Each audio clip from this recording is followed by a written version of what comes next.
እንዴት አላችሁ? እንዴት ቆያችሁ? በዓሉን ለምታከብሩ በሙሉ እንኳን አደረሳችሁ፣ እንኳን ለብርሃነ ትንሣኤው አደረሳችሁ ማለት ፈልጋለሁ። ፕሪሚየር ሊግ ይመለሳል በዚህ ሳምንት እና አርሰናልም ይመለሳል። እንዴት ሁሉ ነገር በአውድ እንደሚታይ የምታውቁት የአርሰናል የመጨረሻ የፕሪሚየር ሊግ ጨዋታ ለአርሰናል ደጋፊዎች ሰጥቶት የነበረውን ስሜት ወደ ኋላ መለስ ብላችሁ ስታስታውሱ ነው። የአርሰናል የመጨረሻ የፕሪሚየር ሊግ ጨዋታ የማክስ ዳውማን ሾው የነበረበት ዳውማኒያ ወይም ማክስ ዳውማንን በተመለከተ ብዙ የተወራበት ያ የኤቨርተን ጨዋታ ነው። ከዛ ጨዋታ በኋላ የአርሰናል ደጋፊዎች ተሰምቷችሁ ስለነበረው ስሜት ልታጋሩን ትችላላችሁ። ግን በጠቅላላው ያስተዋል ነው የነበረው ስሜት ያ ጨዋታ ከዓመታት በኋላ የሚታወስ ምናልባት አርሰናል ዋንጫ እንደሚወስድ ግልጽ ምልክት የታየበት ስሜታዊ ጨዋታ ተደርጎ ሊጠቀስ የሚችል አይነት ማክስ ዳውማንም በእንግሊዝ እግር ኳስ ታሪክ አዲስ ሬከርድ ያሻሻለበትና በትንሽ እድሜው ጎል ያስቆጠረ ተጫዋች የሆነበት ነው። በእርግጥ ከዛ በፊት ቪክቶር ዮኬሬስ 89ኛው ደቂቃ ላይ ነበር የጨዋታውን ቁልፍ ጎል ያስቆጠረው። ግን ስለ ስሜቱ ስለዛ ጨዋታ ትኩሳት የምታስታውሱ ከሆነ የሚገርም ስሜት የነበረበት ነው። ደግሞ በሰዓታት ልዩነት ውስጥ በለንደን ስቴዲየም ዌስትሃም ከማንቸስተር ሲቲ ጋር 1-1 ተለያየ። እዛ ጨዋታ ላይ የቀድሞው የአርሰናል ተከላካይ ኮንስታንቲኖስ ማቭሮፓኖስ ያቻነቱን ጎል አስቆጠረና አርሰናል በ9 ነጥብ ርቀት ፕሪሚየር ሊጉን መምራት ጀመረ። ማንቸስተር ሲቲ ተስተካካይ ጨዋታ አለው፣ ግን ያንን ጨዋታ እስኪያደርግ ድረስ የ9 ነጥብ ርቀት በመሪውና በተከታዩ መካከል ተፈጠረ። ከዛ በኋላ የተቀየረ ነገር የለም። አሁንም አርሰናል በ9 ነጥብ ልዩነት ፕሪሚየር ሊጉን እየመራ ነው። የስሜት ለውጥ ግን አለ ማለት ይቻላል። ከዛ ጨዋታ በኋላ የነበረው የአርሰናል ደጋፊዎች ስሜት አሁን በተመሳሳይ ግለት ያለ አይመስለኝም። ምክንያቱም 2 ሳምንታት ላይ 2 የጥሎ ማለፍ ውድድሮች ሽንፈቶች አርሰናል ገጠሙት። በሊግ ካፕ ፍጻሜ በማንቸስተር ሲቲ ተሸነፈ። ያው በፍጻሜ ጨዋታ መሸነፍ በተለይ ደግሞ እንደ አርሰናል 5-6 ዓመት ዋንጫ ሳይወስድ ለቆየ ቡድን እና ትልልቅ ምኞቶች ላሉት ቡድን በፍጻሜ መሸነፍ ብቻውን መጥፎ ነው። ግን አርሰናል የተሸነፈበት ሁኔታ ግን ስሜት የሚጎዳ አይነት ሽንፈት ነው ለአርሰናል ደጋፊዎች። ምክንያቱም ሜዳ ውስጥ አርሰናል በዚህ ውድድር ዘመን አብዛኛውን ጊዜ ከማንቸስተር ሲቲ የተሻለ ቡድን ሆኖ ነው አይደለም ሲዝኑን ያሳለፈው። ፕሪሚየር ሊጉን እየመራ ያለው ለዚህ ነው። ቻምፒየንስ ሊግ ላይ ያለው ለዚህ ነው። ግን የቡድኖቹን ፐርፎርማንስም ካያችሁ የበለጠ ኮንሲስተንት የሆነው ቡድን አርሰናል ነበር። ምናልባት በአንድ ቀን ባለፉት 2 ጨዋታዎች ሲቲ ያደረጋቸው 2 ጨዋታዎች ከአርሰናልና ከሊቨርፑል ጋር እንዳየነው ሲቲ ምናልባት ፐርፎርም በሚያደርግበት ጊዜ በአንዳንድ ነጠላ ጨዋታዎች ከፍ ያለ ስታንዳርድ ይኖረው ይሆናል። ግን በወጥነት አርሰናል በጣም የተሻለ ቡድን ነበር። ከጨዋታው በፊትም ግምቶች በመጠኑ በከፍተኛ ሁኔታ ባይሆንም በመጠኑ ለአርሰናል ያደሉ ነበር። ግን በጨዋታው ላይ በተለይ ሁለተኛው አጋማሽ ከተጀመረ በኋላ የነበሩት 20-25 ደቂቃዎች ሲቲ ከፍተኛ ብልጫ የወሰደበትና አርሰናል በጨዋታ ውስጥ መፍትሄ ያጣበት ስለነበር አርሰናል በጣም ጥቂት ኦፈር በማድረጉ ምክንያት መሸነፉ ሳይሆን መሸነፉ በራሱ ቅድም እንዳልኩት አሉታዊ ስሜት መፍጠሩ ባህሪያዊ ነው። የፍጻሜ ጨዋታ ላይ ደርሶ መሸነፍ ግን ደግሞ የተሸነፈበት ሁኔታ ግን መጥፎ መልእክት የሚያስተላልፍ አርቴታ ከግብ ጠባቂ ምርጫው ጀምሮ በጨዋታ መሀልም ባላደረጋቸው ታክቲካዊ እርማቶች ምክንያት ብዙ የተተቸበትና አሉታዊ ስሜት እንዲኖር ያደረገ ጨዋታ ነበርና ፍርሃቶችም ጥርጣሬዎችም ከዛ በኋላ መነሳት ጀምሮ ነበር። ስለዚህ በጣም የመጨረሻው የፕሪሚየር ሊግ ጨዋታ የኤቨርተን ጨዋታ ነው። ግን ይሄ የማንቸስተር ሲቲ ጨዋታና ከዓለም አቀፍ ጨዋታዎች መልስ ደግሞ በኤፍኤ ካፕ ከሳውዝሃምፕተን ጋር ያደረገው ጨዋታ በቻምፒየንሺፕ ቡድን የተሸነፈው። በእርግጥ ጥሩ ፎርም ላይ ያለ ቡድን ነው ሳውዝሃምፕተን፣ ግን በመጨረሻ በቻምፒየንሺፕ ደረጃ የሚወዳደር ቡድን ነው። አርቴታ ብዙ ተጫዋቾች ሮቴት አድርጓል። በእኔ ግምት ግን ያንን ጨዋታ ለማሸነፍ የሚያስችል በቂ ኳሊቲ ያለው ስብስብ ተጠቅሟል እና ተሸነፈ። ስለዚህ ከስፖርቲንግ ሊዝበን ጨዋታ በፊት የነበረው አሉታዊ ስሜት የበለጠ ከፍ እያለ ጥርጣሬዎቹ እየጨመሩ እንዲመጣ ሆነ። ያው እንዲህ አይነት ፍርሃት የሚኖረው ረጅም ጊዜ ዋንጫ ሳይወስድ የቆየ ወይም ለመጀመሪያ ጊዜ ዋንጫ የሚያሸንፍ ቡድን ላይ ነው። ከዚህ በፊት በቅርብ ጊዜ የነበረ የምትደገፉት ታሪክ ሳይኖር ሲቀር ያጋጥማል። እንደዚህ ሁሉም ቡድኖች ላይ ይሄ ሆኖ ያውቃል። አርሰናል ብቻ አይደለም ረጅም ጊዜ ዋንጫ ሳያሸንፍ የቆየው። የፕሪሚየር ሊግን ዋንጫ 2004 በእነሱ አቆጣጠር ነው ለመጨረሻ ጊዜ የፕሪሚየር ሊግ ሻምፒዮን የሆነው። ግን ሌሎች ሁሉም ቡድኖች ማለት ይቻላል ሁሉም ረጅም ጊዜ ዋንጫ ሳያሸንፉ የቆዩባቸው ዘመናት ነበሯቸው። ቼልሲም፣ ማንቸስተር ዩናይትድም፣ ሊቨርፑልም፣ ማንቸስተር ሲቲም፣ ሌስተር ሲቲም፣ ብላክበርንም እነዚህ ፕሪሚየር ሊግ ያሸነፉ ቡድኖች ናቸው። ወይ ለመጀመሪያ ጊዜ ሲያሸንፉ ወይ ከአመታት በኋላ ሲያሸንፉ 2 ፈተናዎች ይገጥሟቸው ነበር። መጀመሪያውኑ የሚያደላድል በጣም ሰፊ የነጥብ ልዩነት መፍጠር አንደኛው መንገድ ነው። ካልሆነ ግን በውድድር ዘመኑ መጨረሻ አካባቢ ፍርሃት ስለሚጨምር ረጅም ጊዜ ቡድኑ ባለማሸነፉ ምክንያት ያለ ጫና ማብሮ ስለሚኖር ቡድኖች ይቸገራሉ። ለምሳሌ አንዳንድ ቡድኖችን ተመልከቱ። ለመጀመሪያ ጊዜ የሊግ ዋንጫ የወሰዱ ቡድኖችን ብቻ ልጥቀስ። አብዛኞቹ ቡድኖች 10 ወይም ከዛ በላይ በሆነ የነጥብ ልዩነት ነው የሚያሸንፉ። ስለዚህ የመጨረሻዎቹ ሳምንታት ላይ ወደዛ የሽብር ስቴሽን አይሄዱም፣ ወደ ፓኒክ አይሄዱም። 3 ብቻ ናቸው የሚለዩት፣ ወይ ለመጀመሪያ ጊዜ ያሸነፉ ወይም ከረጅም ጊዜ በኋላ ያሸነፉ። ብላክበርን 1994-95 የውድድር ዘመን ላይ አንደኛው ኤክሰፕሽን እሱ ነው። ከመጨረሻዎቹ 5 ጨዋታዎች 3ቱን ጨዋታዎች ተሸንፎ ነው ሻምፒዮን ይሆን። እንዲያውም የመጨረሻውን ጨዋታ ጭምር በሊቨርፑል ተሸንፎ ነበር። ማንቸስተር ዩናይትድ ዌስትሃምን ማሸነፍ ባለመቻሉ ምክንያት ነው ብላክበርን በዚያ የውድድር ዘመን ሻምፒዮን የሆነው። ብላክበርን በታሪኩ ለመጀመሪያ ጊዜ ነው ሊጉን ሲያሸንፍ። ስለዚህ እንደዚህ አይነት ጭንቀት ነበር መጨረሻ አካባቢ።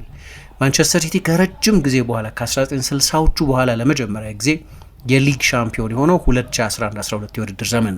ታስታውሱ እንደሆነ በእርግጥ ከ8 ነጥብ ርቀት አገግሞ ነው የመጣው።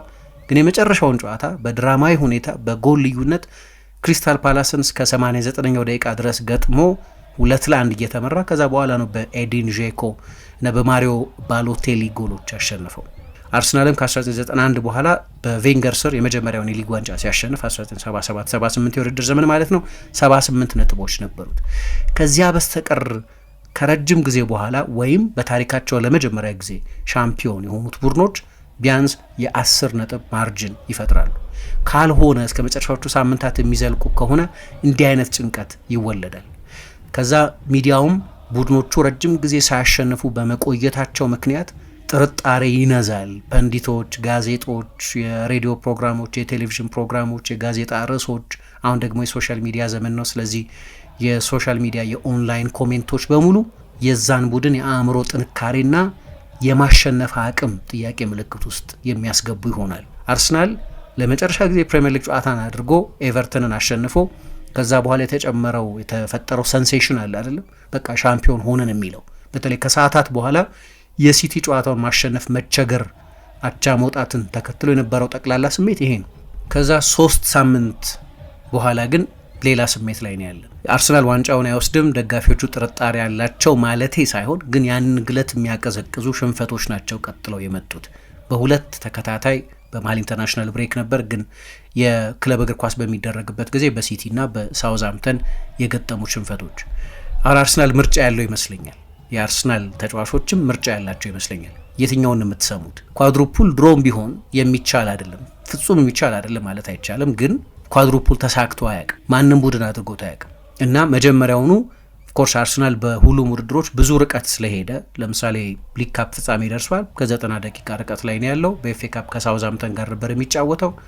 በቻምፒየንስ ሊግ ከስፖርቲንግ ጋር ነው የተደለደለው። በፕሪሚየር ሊግ መሪ ነው። ስለዚህ በአራቱም አቅጣጫ እኮ ሊያስኬደን ይችላል ብለው ማሰባቸው ምንም ችግር ያለው አይመስለኝም። ነገር ግን ሆኖ አያውቅም። ይሄ ትሬብል እንኳ 2 ጊዜ ነው የተሳካው። አሁን አንደኛው ምርጫ ይሄኛውን ማየት ነው። ኳድሩፑል ድሮም ቢሆን በጣም አስቸጋሪ ነበር። ግን ደግሞ አንዳንድ ታሪካዊ ውድድር ዘመኖች በሊግ ውድድሮች ብቻ ስኬታማ በመሆን የሚታወሱ ይሆናል። የአርሰናል ኢንቪንሲብል ሲዝን እንደዛ ነው ነበር። የአርሰን ቬንገር ቡድን አርሰናል ለመጨረሻ ጊዜ ዋንጫ የወሰደበት የውድድር ዘመን ላይ በሊግ ካፕ በሚድልስቦሮ ነው የተሸነፈው። በኤፍኤ ካፕ በማንቸስተር ዩናይትድ የተሸነፈው፣ ሁለቱም በግማሽ ፍጻሜ። በቻምፒየንስ ሊግ ደግሞ በሩብ ፍጻሜ በቼልሲ ነው የተሸነፈው። ግን ያንን የውድድር ዘመን ታሪካዊ አይደለም ልትሉት አትችሉ። በአርሰናል ታሪክ ብቻ ሳይሆን በእንግሊዝ እግር ኳስ ታሪክም ታሪካዊ የውድድር ዘመን ነው። ሌላ ኢንቪንሲብል ቡድን የለም። አሁን አርቴታ ከሁሉም ውድድሮች ቡድኑ ውጪ ሆኖ ፕሪሚየር ሊጉን ቢያሸንፍ በአርሰናል ታሪክ ከሚጠቀሱ ታሪካዊ ሲዝኖች መካከል አንዱ ሆኖ ይጠቀሳል። ስለዚህ ለራሳቸው የምትነግሩት ታሪክ የትኛው ነው የሚለው ይሆናል። አንደኛው የመንሸራተት ምልክቶች ናቸው፣ ፍንጮች ናቸው ማለት። ሌላኛው ግን ኦኬ በካፕ ውድድሮች ተሸንፎ ታሪካዊ ሲዝን ማሳለፍ ተችሏል።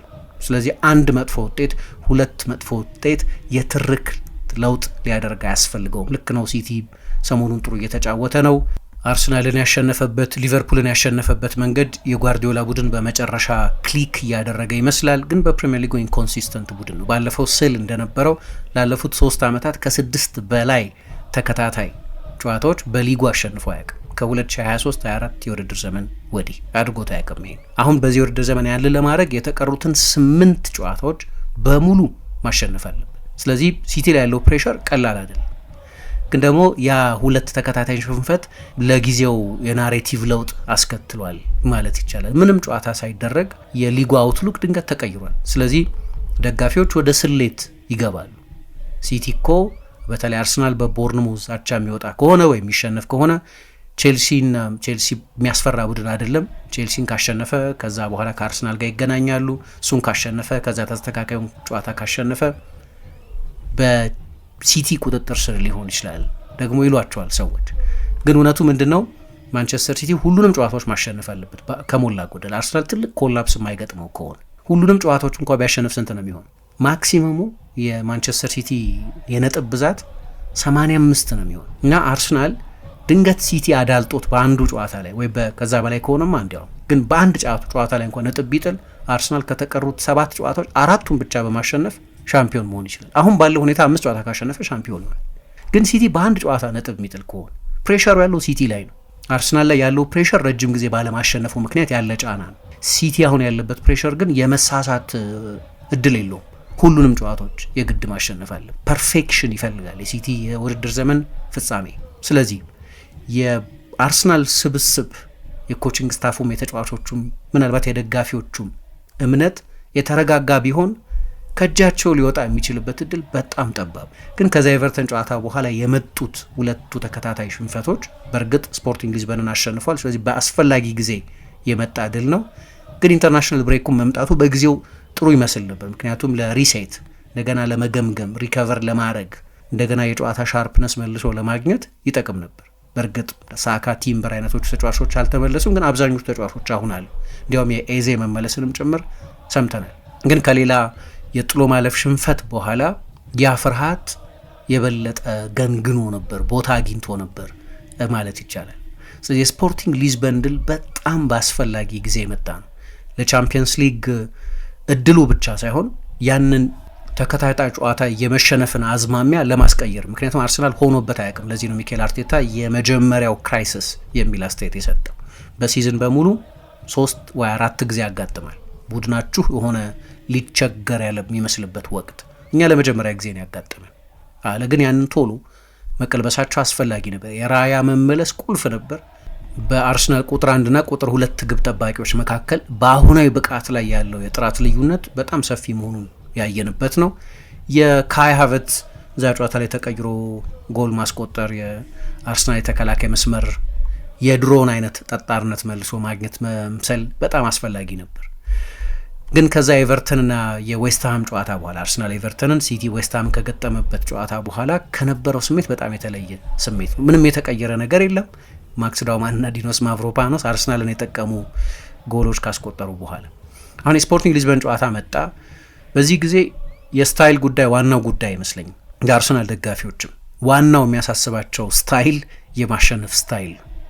አሁን ባለበት ሁኔታ ለአርሰናል የስታይል ምርጫ አይደለም። ሰዎች ባየር ሚኒክ ሲጫወት አይተው፣ ፓሪስ ሰን ጀርማ ሲጫወት አይተው ከነዚህ ቡድኖች አርሰናል የሚወዳደር ስታይል የለውም ሊሉ ይችላሉ። አይ ቲንክ በዚህ ጊዜ ለአርሰናል የበለጠ በጣም አስፈላጊው ነገር ጨዋታ የምታሸንፉበትን ስታይል ማግኘት ነው። የምትጫወቱበት ስታይል አይመስለኝም። በተለይ አሁን ሲዝኑ ባለበት ወቅት እኔ ለምሳሌ የባየር ሚኒክን አይነት እግር ኳስ መርጣለሁ፣ የፔዥን አይነት እግር ኳስ መርጣለሁ፣ የባርሴሎና አይነት እግር ኳስ መርጣለሁ።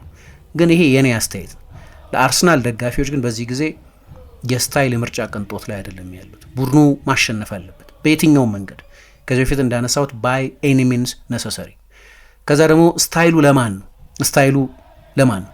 ለምሳሌ ባየር ሚኒክን እንደ ገለልተኛ ደጋፊ ልንከራከርበት እንችላለን። እግር ኳስ ገለልተኛ ደጋፊ አለው ወይ ብለን ገለልተኛ ደጋፊ የሚባል ጽንሰ ሀሳብ ራሱ አለ ወይ ብላችሁ መጠየቅም ያስፈልጋል እኮ። አለ ገለልተኝነት። ለምሳሌ ቀጥሎ የፕሪሚየር ሊግ ጨዋታ ሲደረግ እንበል ማንቸስተር ሲቲ ከቼልሲ ይጫወታል። የማንቸስተር ሲቲም የቼልሲም ያልሆኑ ደጋፊዎች አሉ። ነገር ግን ማንቸስተር ሲቲ ወይ ቼልሲ እንዲያሸንፍ የሚፈልጉ ደግሞ ምክንያት ደጋፊዎች አሉ። ደጋፊዎች ሳይሆኑ ለምን? ከራሳቸው ቡድን ጥቅም አንጻር። ለምሳሌ የአርሰናል ደጋፊዎች ቼልሲን ይደግፋሉ፣ የሊቨርፑል ደጋፊዎች ማንቸስተር ሲቲን ይደግፋሉ ማለት ነው። እዚህ ውስጥ ኒውትራሊቲ የለም። ኒውትራል የሚባል ነገር መኖሩንም እርግጠኛ አይደለሁም። እንደው ብዙ ጊዜ እንላለን ገለልተኛ ደጋፊ እንደዛ። የአርሰናል ስታይል ማተር የሚያደርገው ለአርሰናል ደጋፊዎች መሆን አለበት። የአርሰናል ውጤትም የአርሰናል ጥሩ መጫወትም ግድ የሚላቸው የአርሰናል ደጋፊዎች ስለሆኑ፣ ስለዚህ በአርሰናል አጫወት ሌላው ተመልካች ደስተኛ ባይሆን የአርሰናል ጉዳይ ሊሆን አይችልም።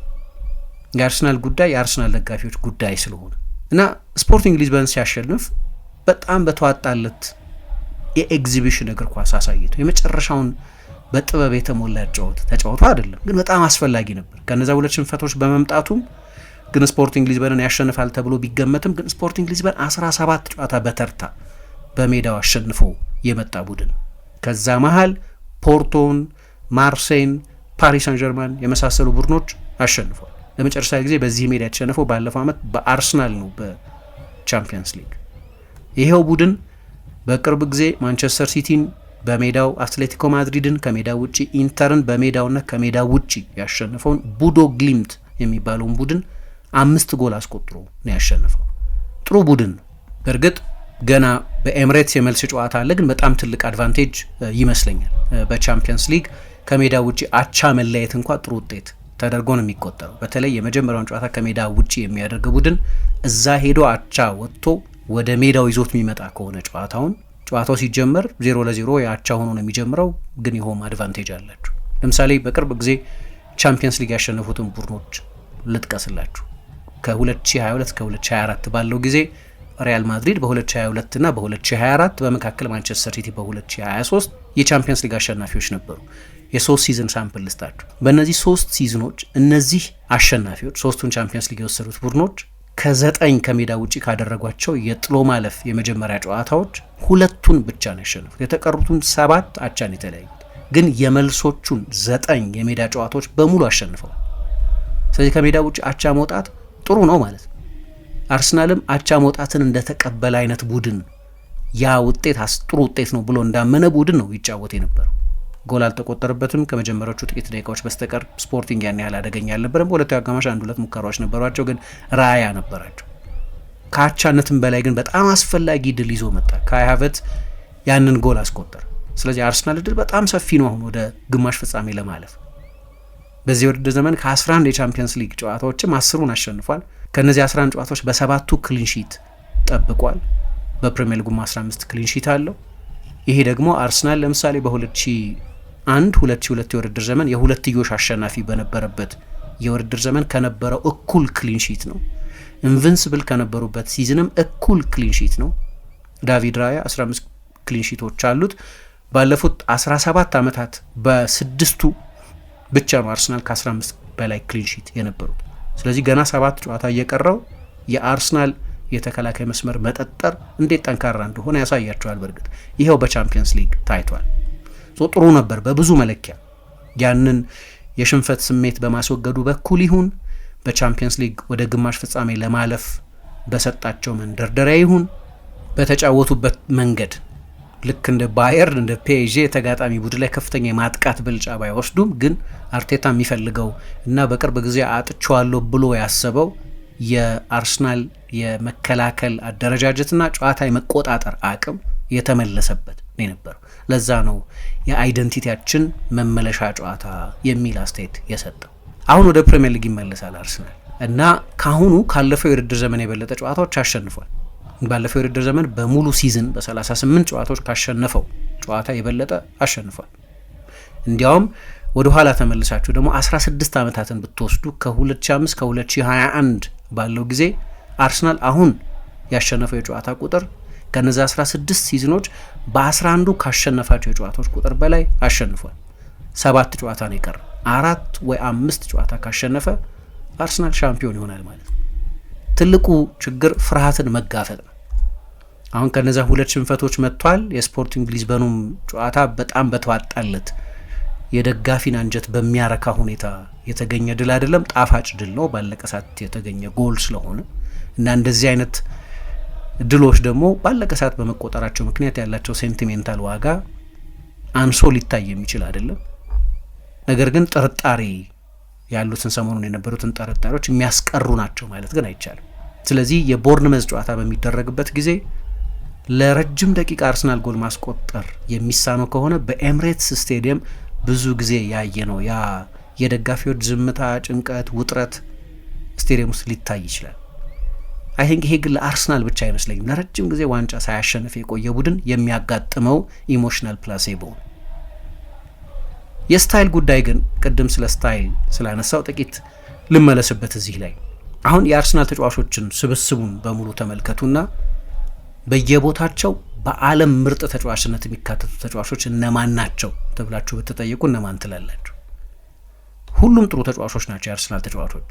አንድ ተጫዋች ለአርሰናል ወይ ለማንቸስተር ዩናይትድ ወይ ለማንቸስተር ሲቲ ወይ ለሊቨርፑል ወይ ለቼልሲ ወይ ለሌሎች ትልልቅ የአውሮፓ ቡድኖች ጥሩ ተጫዋች ሳይሆን አይጫወትም መቼስ። ሁሉም ተጫዋቾች ጥሩ ተጫዋቾች ናቸው። ግን ቱሊ ወርልድ ክላስ የሚባሉ ተጫዋቾች የትኞቹ ናቸው? አን ከሞላ ጎደል የመከላከል ተጫዋቾቹ ናቸው እንደዛ ሊባሉ የሚችሉት። ሁለቱ የመሀል ተከላካዮች፣ ግብ ጠባቂያቸው ዴክላን ራይስ። እንደዚህ ከፊት ያሉትን ተጫዋቾች በተመለከተ ግን ጥሩ ተጫዋቾች መሆናቸው እንደተጠበቀ ሆኖ ወርልድ ክላስ የሚባሉ ናቸው ወይ? አሁን ባለፈው አንድ ሚጌል ሌላን የሚባል ኢንዲፔንደንት ጸሐፊ ሲጽፍ ምን አለ? የአርሰናል ተጫዋቾች የአርሰናል ያለፈው ክረምት የዝውውር ምርጫ አንድ ተጫዋች ላይ 100 ሚሊዮን ከማፍሰስ ይልቅ ይሄ ጨዋታ የሚያሸንፍ ተጫዋች የሚባል አለ አይደለም፣ በራሱ የጨዋታ ውጤት የሚወስን ተጫዋች ማን እንዳለ አላቅም ገበያው ላይ። ለነገሩ 100 ሚሊዮን አውጥታችሁ ልትገዙ የምትችሉት እንደዚህ አይነት ስፔሻል ተጫዋች ሊገኝ የሚችል ተጫዋች ማን እንደሆነ አላቅም። ምክንያቱም እንዲህ አይነት ተጫዋች ከሆነ በትልቅ ክለብ ውስጥ ያለ ነው ማለት ነው። ማን ልታመጡ ትችላላችሁ? ምናልባት በወቅቱ በነበረው ፎርም አሌክሳንደር ኢሳቅ፣ አሁን ስላለበት ሁኔታ ሳይሆን ያኔ በነበረበት ፎርም ማን አለ ሌላ? ፍሎሪያን ቪትስ ኦኬ አንድ ነገር ነው፣ ያኔ ገበያው ላይ አቬይለብል ስለነበር። ግን ፍሎሪያን ቪትስም ቢሆን የቡንደስሊጋ ተጫዋች ነበር። ገና በፕሪሚየር ሊግ ሄዶ ራሱን ማረጋገጥ ያስፈልገው ነበር። ትልቅ ፖቴንሻል ነው፣ ልክ ነው። ለዛ ነው ባየር ሚኒክም ሲቲ የሚፈልጉት የነበረው።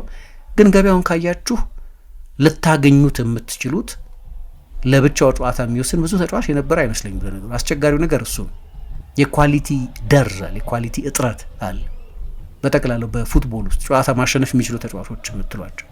ይሄ አንድ የሚያስኬድ ክርክር ሊሆን ይችላል። ግን እንደዛ አይነት ዝውውር ላይ አርሰናል ገንዘቡን ኢንቨስት ለማድረግ ቢወስን 8 ተጫዋቾች ላይ ከሚያወጣ 4 ተጫዋቾች ላይ አድርጎ ግን የአራቱም ደረጃ በጣም ከፍ ያለ ቢሆን ለምሳሌ፣ ግን በተለይ ማጥቃቱ ላይ እነማንን የሚል ጥያቄ የሚያስነሳ ይመስለኛል። ግን የአርሰናል ምርጫ የነበረውም ለነገሩ ባለፈው የውድድር ዘመን ብዙ ጉዳት ስለነበር የቡድን ስብስቡን ጥልቀትና ጥራት ማስፋት ላይ ያተኮረ። ግን ስለ ኢንዲቪጁዋል ኳሊቲ ካነሳን አንድ ያለኝ ጥርጣሬ እዚህ አርሰናል ቡድን ላይ ልክ በኢንዲቪጁዋል ኳሊቲ ሲቲ ደብሮይነ፣ ሃላንድ ወይም ሊቨርፑል ሙሐመድ ሳላህ እንዳለው አይነት የ60 የጎል ኮንትሪቢዩሽን ተጫዋቾች የሉትም። ሃላንድ ያን ማድረግ ይችላል፣ ሳላህ ያንን ማድረግ ይችላል። አርሰናል እንደ አይነት ተጫዋቾች የሉትም ስብስቡ ላይ። ምናል አንድ ጊዜ ሚኬል አርቴታ የዛሬ 3 ዓመት በማንቸስተር ሲቲ ኤምሬትስ 3-1 ከተሸነፈ በኋላ በፕሪሚየር ሊግ በብዙ የጨዋታው ምዕራፎች ከሲቲ ጋር ተመጣጣኝ ነበርን ወይም የተሻልን ነበርን አለና፣ ግን እንዲህ አይነት ጨዋታዎች የሚወሰኑት በኢንዲቪጁዋል ሞመንትስ ነው። ስለዚህ በግለሰብ ደረጃ የላቁ ግለሰቦች ያሉት ቡድን ያሸንፋል እንዲህ አይነት ጨዋታዎችን የሚል አስተያየት ሰጠ። አሁን እንደዛ ሲል እዛ ጨዋታ ላይ ሃላንድ ጎል አስቆጥሯል፣ ደብሮይነ ጎል አስቆጥሯል። ስለ እንደዚህ አይነት ግለሰቦች እያለ ነው። ብዙ ጊዜም ስለ ኢንዲቪጁዋል ኳሊቲ ተናግሯል። አርሰናል እንዲህ አይነት ኢንዲቪጁዋል ኳሊቲ ብዙ የለውም፣ ግን እንደዚህ አይነት ተጫዋቾች አለመኖራቸው ብቻ አይመስለኝም ችግሩ። ኦፍኮርስ አሁን የእሱ ሀሳብ ምንድን ነው? በየ3 ቀኑ ብሎ ተናግሯል። ሌላ ጊዜ ለምሳሌ ከፉላም ጋር አንድ ጨዋታ ላይ ቡድኑ አቻ ከተለያየ በኋላ ቤስት ኢንዲቪጁዋልስ አሉን እኛ በየ3 ቀኑ ማጂክ የሚሰሩ አይመስለኝም የሚል አስተያየት ሰጠ። ምርጥ ቡድን አለኝ ግን ቤስት ኢንዲቪጁዋሎች ያሉት እኛ ጋር ሊቨርፑልና ሲቲ ውስጥ ነው የሚል አስተያየት ሰጠ። አሁን ያንን ሞመንት መስጠት የሚችሉ ተጫዋቾች አሉ። የኔ ጥርጣሬ ምንድነው? በየ3 ቀኑ ማድረግ አይችሉም። በቻምፒየንስ ሊግ፣ በፕሪሚየር ሊግ በወጥነት ኤዜ ማድረግ ይችላል። ኤዜ የፈረመም ጊዜ እነዛን ማጂክ ሞመንቶች መፍጠር የሚችል ተጫዋች ነው ብሎ እንዳደነቀው አስታውሳለሁ። ለእኔ ግን ለአርሰናል በጣም አስቸጋሪ የሆነው ነገር የአርሰናልን ልዩነት ፈጣሪ በንጽጽር ማለት ነው ልዩነት ፈጣሪ ተጫዋቾችን በተመሳሳይ ጊዜ ሜዳ ውስጥ ማግኘት አለመቻል። ጓርዲዮላ ምን ይላል? አንድ ጊዜ ኤቨርተንን ካሸነፈ በኋላ ኬቨን ስለ ደብሮይነ ሲናገር ለእኛ በጣም ወሳኝ ተጫዋች ነው ልክ እንደ ኤርሊንግ ሃላንድ ሁሉ የሚል አስተያየት ሰጠ። ምክንያቱም እነዚህ ተጫዋቾች ቡድናችሁ ጥሩ እንዲጫወቱ የሚያስችሉ ተጫዋቾች አይደሉም ማለት ግን ጨዋታዎች ያሸንፉላቸዋል። በፔፕ አገላለጽ እነዚህ ተጫዋቾች የቡድኑን ጨዋታ የመቆጣጠር አቅም፣ የቡድኑን ከኋላ እየተጫወተ ቢልድ እያደረገ የመውጣት አቅም ፔፕ እንደሚለው 10,000 ፓስ ቡድኔ በጨዋታ እንዲጫወት ፈልጋለሁ ይላል። ያንን 10,000 ፓስ የመጫወት አቅም አይጨምሩ ይሆናል። ጥሩ መጫወት የሚለው እንዲህ አይነቶቹን ቫሪየብሎች ነው። እንዲህ ለማድረግ አያግዟችሁም ደ ብሮይነና ሃላንድ፣ ግን ጎል ያስቆጥሩላችኋል ወይም የመጨረሻ ኳስ ይሰጡላችኋል። ጥሩ ቡድን ሁለቱንም ይፈልጋል። አርሰናል ሁለቱንም ነገሮች ማድረግ የሚያስችሉ ተጫዋቾችን በተለያየ ሁኔታ አላገኝም እና በዚህ የውድድር ዘመን አንዱ ችግር የነበረው ባለፈው የውድድር ዘመንም የነበረው አንደኛው ችግር እሱ እነዛን የኤክስ ፋክተር ተጫዋቾች በሚፈለገው መጠን በተለይ አንድ ላይ ማጫወት አልቻለም። ለምሳሌ ኦዴጋርድ ከስፖርቲንግ ሊዝበን ጋር ልዩ ብቃት ያሳየ አይመስለኝም ለኔ። ግን አርቴታ አንድ ነገር ሲናገር ሰምታችሁን እንደሆን ወደ አይደንቲቲያችን የተመለስንበት ጨዋታ ነው ሲል የምገነዘበው እኔ ቡድኑ በስፖርቲንግ ሊዝበን የሜዳ አጋማሽ መጫወት በመቻሉ ምክንያት ነው። የአርሰናል የዚህ የውድድር ዘመን የፕሪሚየር ሊግ ጨዋታዎች አማካይ የፓስ መጠን ወደ 400 ምናምን ገደማ በጨዋታ 404 ፓሶች ነው የሚያደርገው። ከስፖርቲንግ ሊዝበን ጋር በነበረው ጨዋታ 504 ፓሶች ቡድኑ ተጫውቷል። እነዛ 100 ፓሶች 510 ፓሶች ከ100 በላይ ፓሶች በ91.6% የኳስ ቅብብል ስኬት። አንዳንድ ጊዜ ኦዴጋርድ የሆነ ክሊፕ እያየው ነበር ሶሻል ሚዲያ ላይ በተደጋጋሚ ራይስ ይሰጠዋል፣ ወደፊት ሂድ ይለዋል፣ ግን ኦዴጋርድ ወደሱ ይመልስለታል። የኦዴጋርድ ፓሶች ለአርሰናል ጨዋታ ቁጥጥር በጣም አስፈላጊ ናቸው። ለዚህ ነው ኦዴጋርድ ሲኖርና ሳይኖር የአርሰናል ጌም ኮንትሮል ተመሳሳይ ያልሆኑ። እኛ የኦዴጋርድን ሪስክ አለመውሰድ ነው የምናየው፣ ግን ለምን አርቴታ ሁልጊዜ ያሰልፈዋል? አርቴታ ከኦዴጋርድ የሚፈልገው ነገር ስለሚያገኝ ነው እንጂ ኦዴጋርድ ወንድሙ ስለሆነ አይደለም። ምክንያት አለው፣ የሚሰጠው ቴክኒካል ሴኪሪቲ አለ። ያንን ቴክኒካል ሴኪሪቲ ከሌሎች ጨዋታዎች ይልቅ ከሳውዝሃምፕተንም ከማንቸስተር ሲቲም በሌሎችም ጨዋታዎች ካየነው ኦፕንነስ ተጋላጭነት የተሻለ ጨዋታ ኮንትሮል አድርገዋል።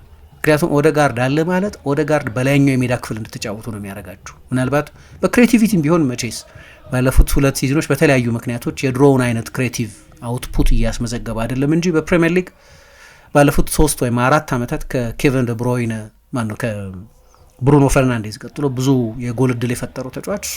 በተለይ በክፍት ጨዋታ የቆመ ኳስ አይመታም እንደምታውቁት ከሆነ ሲዝን በኋላ ቡካዮ ሳካ ነው። በዚያ በኩል በግራ እግር የሚመቱ የማዕዘን ምቶችን የሚመታው፣ በቀኝ በኩል ዴክላን ራይስ ነው። ስለዚህ ያም ቁጥሩን እንደቀነሰበት ማስተዋል ይቻላል። ግን አርቴታ የሚፈልገው ኦዴጋርድ በዛኛው የሜዳ ስፍራ ከኳስም ጋር ያለ ኳስም እንድትጫወቱ ያደርጋቸዋል። አርሰናል ፒን አይደረግም።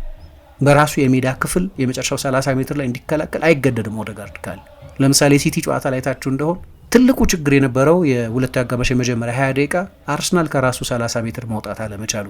ኦዴጋርድ ከዛ ያላቅቃቸዋል። አውትሌት መሆን ይችላል። ቡድኑ ኳስ በሚያጣበት ጊዜ የቡድኑ ዋና የፕሬሲንግ ተጫዋች እሱ ነው። ሌላ ጊዜ ስለ ኦዴጋርድ ብቻ ስለ ኦዴጋርድ ታክቲካዊ ጥቅም አነሳለሁ። ብዙ የሚያከራከር ተጫዋች ነው ኦዴጋርድ እንደምታውቁት፣ በተለይ ባለፉት 2 ሲዝኖች ግን በጣም አስፈላጊ ስትራቴጂያዊ ጥቅም የሚሰጥ ተጫዋች ነው። በዛኛው የሜዳ ክፍል እንድትጫወቱ ያደርጋቸዋል። ፓሶቹን ታዩዋቸዋላችሁ።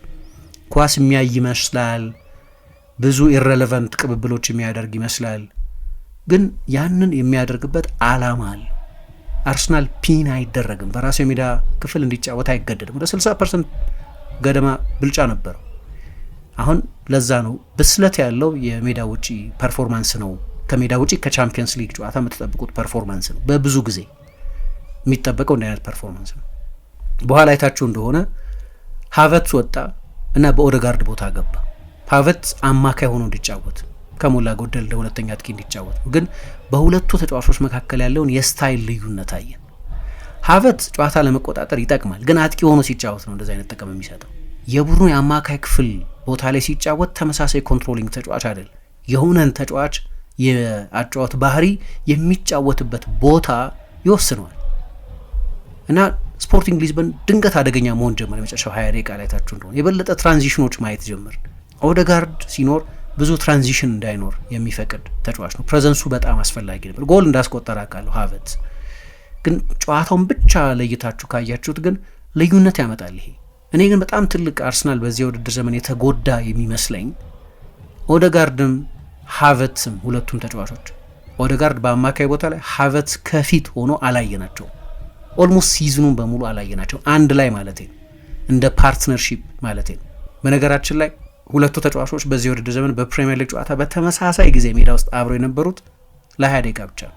እሱንም በመጀመሪያው ሳምንት ሃቨርት ዮኬሬስን ተክቶ ገብቶ ሜዳ ውስጥ የመጨረሻዎቹን 20 ደቂቃዎች ካየነው በኋላ ነው። ግን ባለፉት 30 ጨዋታዎች ሃቨርት እና ኦደጋርድ ሜዳ ውስጥ ለ1 ሰከንድ እንኳ አብረው አልነበሩ።